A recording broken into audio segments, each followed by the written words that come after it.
अस्सलाम वालेकुम। अगर आप प्रदेश में आके काम करना चाहते हैं या किसी अपने करीबी को प्रदेश भेजना चाहते हैं काम के सिलसिले में, तो कुछ पॉइंट्स नोट कर लें। उनको भेजने से पहले उनकी तैयारी जरूर करें ताकि आपका पैसे का नुकसान ना हो सके या आपके बच्चे का या आपका वक्त जाया ना हो सके। अक्सर लोग मेरे साथ लाइव आते हैं, बात करते हैं, अपनी परेशानी बताते हैं, तो मुझे तकलीफ होती है। तो कल मैं एक दोस्त से बात कर रहा था तो उन्होंने बताया, फिर मैंने सोचा मैं एक वीडियो बनाता हूं ताकि लोगों को गाइड कर सकूं आपको आने से पहले क्या क्या चीजों का ख्याल रखना चाहिए। कुछ पॉइंट्स मैंने नोट किए, वो आपसे शेयर करता हूं। 5-6 पॉइंट्स हैं, इसको गौर से सुनिएगा ताकि आपका वक्त बच सके, आपका पैसा बच सके, जाया ना हो। यानी कि तो पहला पॉइंट जो आपने गौर से देखना है, समझना है, वो है कि आपको अपने बारे में पता होना चाहिए। जो बंदा बाहर जा रहा है या बाहर आ रहा है, उसको पता होना चाहिए वो किस काबिल है, वो किस काबिल है, ये समझना बड़ा जरूरी है। वरना इंसान अक्सर कहता है जी मैं बाहर जाऊंगा, जाके कुछ भी कर लूंगा। ये सबसे बड़ी गलतफहमी होती है, सबसे बड़ा धोखा होता है अपने साथ। तो इस चीज को समझना बड़ा जरूरी है कि आपकी हैसियत क्या है काम के लिहाज से, स्किल के लिहाज से। और दूसरा पॉइंट यह है कि आपको करना क्या है। एग्जैक्टली आपके माइंड में तैयारी होनी चाहिए कि मैंने बाहर जाकर करना क्या है। जो लोग ये सोच के आते हैं चलो जी बाहर जाते हैं, पैसा है, अब्बा जी पैसा लगा रहे हैं, बड़ा भाई पैसा लगा रहा है, या फैमिली जमीन बेच के, जेवर बेच के भेज रही है, जो मिलेगा कर लेंगे। सबसे बड़ी वीकनेस इंसान की होती है, वो जाके बोलता है जी मैं कुछ भी कर लूंगा। ऐसा नहीं होता। आज हम जिस दुनिया में रहते हैं वहां पे ये चीजें आमतौर पर नहीं चलती, लोग फिर आपको इस्तेमाल करते हैं। तो ये चीज आप स्पेसिफिकली अपने माइंड में सेव कर लें, स्टोर कर लें कि आप अपना जहन बनाएं कि मुझे बाहर जाकर करना क्या है। एक स्किल पकड़ लें, उसके मुताबिक आप काम करना शुरू कर दें। तीसरा पॉइंट यह है कि आपकी जो स्किल है वो बहुत जरूरी है। मतलब आपने मेरे पास इंटरव्यू के लिए आना है, किसी के पास इंटरव्यू के लिए जाना है, तो जाके आपने ये नहीं बोलना जी मैं कुछ भी कर लूंगा, मैंने FA किया हुआ, मैंने BA किया हुआ, मैंने MA किया हुआ है। आपकी एजुकेशन की आज के जमाने में इतनी वैल्यू नहीं है जितनी आपकी स्किल की वैल्यू है। हमारे पास लोग पढ़े लिखे आते हैं, हमारे पास उनकी जगह नहीं होती, लेकिन हमारे पास अगर कोई इलेक्ट्रिशियन आता है, कोई वेल्डर आता है, कोई पेंटर आता है, तो हमारे पास उनके लिए कोई ना कोई जगह बन सकती है, बन जाती है, कोई चांस होते हैं। लेकिन पढ़े लिखे आदमी को मैं एडमिन पे कितने लोग बिठाऊंगा, रिसेप्शन पे कितने लोग बैठाएंगे, नहीं पॉसिबल।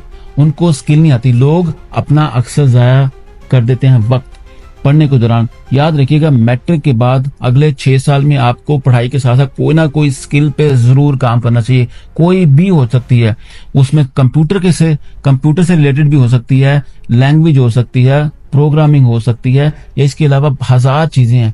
आपके हाथ में एक ऐसा हुनर होना चाहिए, आप कह सके जी मैं ये करता हूं। ये चीज आपने लाजम साथ कैरी करनी है। आप सबको किसी को CV भेज देंगे या डिग्रियां भेज देंगे, यकीन करें आज के जमाने में डिग्रियां बस पकौड़े रखने के काम आती हैं।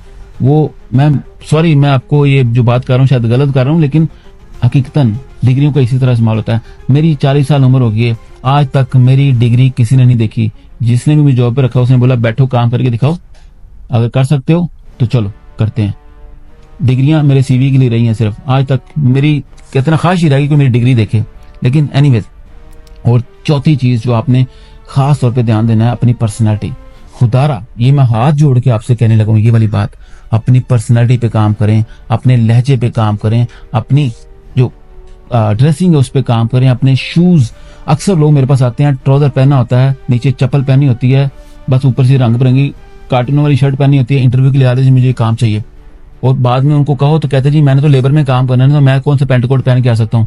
बात ये नहीं है, पेंट कोट आपसे कोई नहीं मांग रहा, आपसे ये मांगा जा रहा है कि कम से कम इंसानों वाले हुलिये में आओ, शूज पहन के आओ, साफ सुथरे होके आओ, पेंट पहन के आओ, ताकि लोग आपको जब रिसीव करें तो उसी वक्त कम से कम 20-25% मार्क्स आपको दे पाए। हाँ यार ये बंदा दिखने में अच्छा लगता है, शायद काम भी अच्छा करे।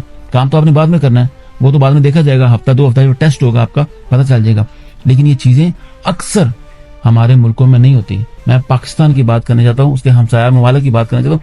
ये ऐसा नॉर्मल होता है कि लोग पर्सनैलिटी पे ध्यान ही नहीं देते, कहते जी पैसा कमाना है जैसे मर्जी आए। ये माइंडसेट से हमें बाहर निकलना पड़ेगा। खुदारा मैंने हाथ जोड़े और आपसे फिर हाथ जोड़े कह रहा हूँ, अपनी पर्सनैलिटी पे काम किया करें, अपनी जुबान पे किसको कैसे बात करनी है, बैठना कैसे है, तमीज सीखनी है, बड़े को कैसे बुलाना है, छोटे को कैसे बुलाना है, जी करके बात करनी है। तो ये मामले बड़े मैटर करते हैं। जो बंदा ये लहजे पे काम नहीं करता ना, वो जितना मर्जी स्किल्ड हो, यकीन करें फेल हो जाता है। मैंने खुद अपनी कंपनी में जो लोग स्किल्ड हैं, प्रॉपर काम भी आता है, लेकिन बदतमीज है, बात करनी नहीं आती, मतलब सेंस नहीं है कि कब क्या पहनना है, तो मैं उनको निकाल देता हूं। क्योंकि हमारे कंपनीज में लेडीज भी काम करती हैं, हमारे क्लाइंट्स में लेडीज भी होती हैं, वहां वो लोग चाहिए होते हैं जो इस तरह के प्रेजेंटेबल हों। तो ये बंदा हर कोई कर सकता है, जितना मर्जी लो क्लास हो, लेकिन कर सकता है। ये बात थोड़ी सख्त है, लेकिन आपको इस पे अमल करना पड़ेगा अगर जिंदगी में आगे बढ़ना है। अपनी पर्सनैलिटी पे काम जरूर करें, कम खा लें लेकिन अपनी पर्सनैलिटी डेवलपमेंट जरूर करें। 5वीं बात, अक्सर लोग अपना नुकसान कर बैठते हैं दोस्तों के पीछे लग के, रिश्तेदारों के पीछे लग के। ओए नहीं ये कंपनी ठीक नहीं है, उधर नहीं जा, उधर नहीं जा, उधर नहीं जा। आपने अपनी जंग अकेले लड़नी है। जब आपके पास रोटी नहीं होगी, आपका दोस्त आपके काम नहीं आएगा, आपका रिश्तेदार आपके काम नहीं आएगा, आप खुद अपने काम आएंगे। तो खुदारा इस चीज का ख्याल रखें, जिन दोस्तों के साथ रहते हैं उनकी बातों में नहीं आए। अगर मैं भी अपनी जिंदगी में अपने दोस्तों की बातों में आया होता, आज मैं भी उनकी तरह ब्लैक लिस्ट हुआ होता, कई बैंकों के क्रेडिट कार्ड खा चुका होता, इस वक्त परेशान होता, रो रहा होता। मैंने कभी मैंने अपनी औकात से ज्यादा कभी खर्चा नहीं किया। जितने मेरे जेब में पैसे होंगे उसके हिसाब से खर्चा करूंगा। तो अपने दोस्तों के पीछे लग के ना तो अपनी स्पेंडिंग करें, ना अपने डिसीजन लें। डिसीजन आपने अपनी औकात के हिसाब से लेना है, अपनी हैसियत के हिसाब से लेना है। आपके घर में खर्चे कितने, आपके माँ बाप के बहन भाई, उनके हालात, उनके खर्चे, आपके खर्चे, आपकी तरबियत, सारी चीजें मैटर करती हैं। दूसरा बंदा आपको बोलेगा तो आपको वो अप्लाई नहीं करना, आपने अपने हिसाब से रिजाइन करना, अपने हिसाब से चलाना सारा मामला। कोई बंदा बोलेगा यहाँ काम नहीं करो, ये उसका फैसला नहीं होना चाहिए, आपका फैसला होना चाहिए।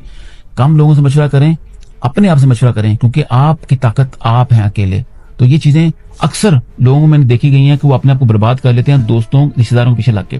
तो आपने खुद फैसले करने, अपने खुद, चाहे आप लेबर क्लास हैं, चाहे अपर क्लास हैं, कुछ भी हैं आप, मैं स्ट्रेट फॉरवर्ड बता रहा हूं, आपने अपनी जिंदगी के फैसले खुद करने हैं, क्योंकि आपको आपके हालात का सबसे बेहतरीन पता है। एक और चीज, अगर जॉब मिल जाए तो शुक्रगुजारी करें। अक्सर लोग होता है जॉब लगने के साथ ही जिस कंपनी में जाते हैं वहां पे लोग उनको बदसन कर देते हैं, फिर वो दिमाग खराब करके, कहते हैं ना, वो बम्बेरी की तरह घूमना शुरू कर देते हैं। दिमाग खराब होते ना, हजम नहीं होती। हजम करें, शुक्र अदा करें, अपनी स्किल को समझें, आप किस काबिल हैं, उसके बाद फैसले करें। तो जॉब मिल जाए, शुक्र अदा करें, साल 2 साल 3 साल काम करें, अपने आप को डेवलप करें, उसके बाद जाके और जो मर्जी करें। आखिरी बात, आजाद वीजा। अक्सर लोग आके कहते जी मैंने आजाद वीजा खरीद लिया।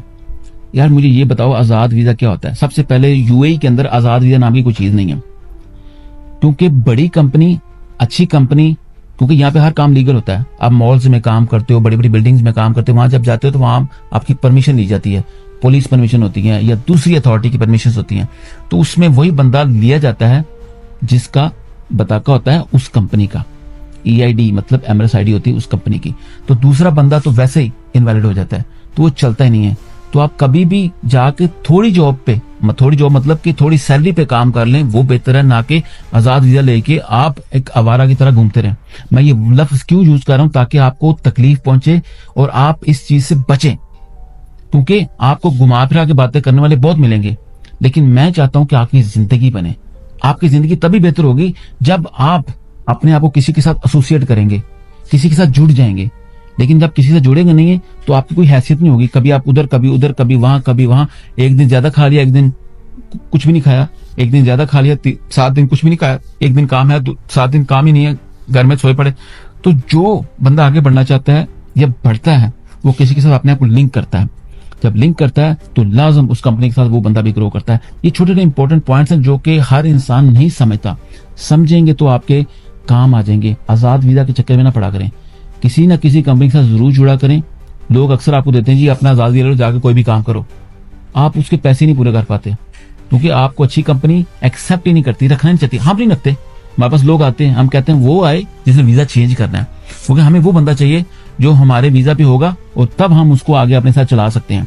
परमिशन लेनी है। जो बंदा हमारे वीजा पे नहीं है, एक तो वो हमसे क्लेम नहीं कर सकता, ना हम उसको पकड़ सकते हैं। तो ये सारी चीजें बहुत मैटर करती हैं। कानून बहुत सख्त है, तो कि अगर आप सीधा चलते हैं ना तो आपके लिए कोई प्रॉब्लम नहीं है। काम करने वाले बंदे के लिए कोई प्रॉब्लम नहीं, नौकरी है।